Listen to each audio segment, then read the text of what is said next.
Cabinet Secretary Duale has told leaders to stop inciting youth to violence.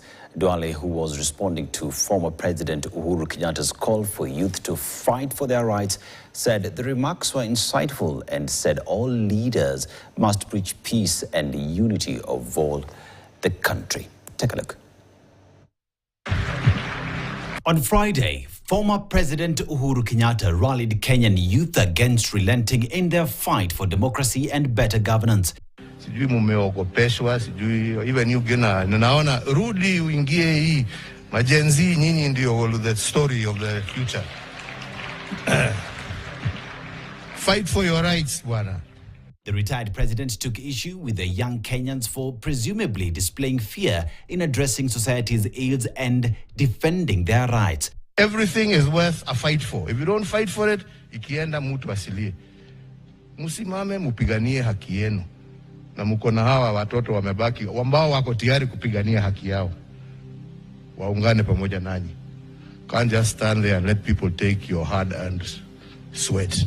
Just a day after these remarks, Cabinet Secretary, also President Ruto's strong ally Duale, has responded to the remarks, saying all leaders, irrespective of their political affiliation, must preach peace and unity for the stability of the country. Duale urged parents, teachers and leaders to advise the youth to be responsible and do the right thing in order to have good moral values. When you stand before young people, our Gen Zs, you must, as a leader, you have a moral responsibility, because all leaders are parents and we lead the country, and you had an opportunity to lead the country.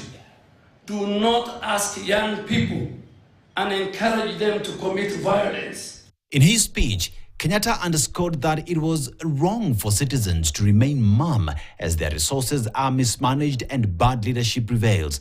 According to the fourth president, everything is worth fighting for and one should always stand up for what they believe in. Mwe watu ambao hawataogopa wataishi kama my friend. Ameenda detention, si alitoka na akaendelea na maisha. Hata nyinyi teteeni haki ze. Sio kukaa tu munaogopa. Encourage them to keep peace and stability of our country. We want to ask all leaders, regardless of our political affiliation and differences, let us not encourage our young people, the future of the nation, into acts of violence.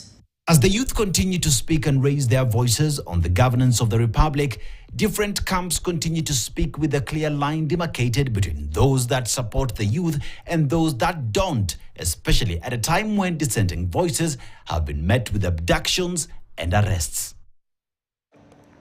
The newly appointed Cabinet Secretary for Information, Communications and Digital Economy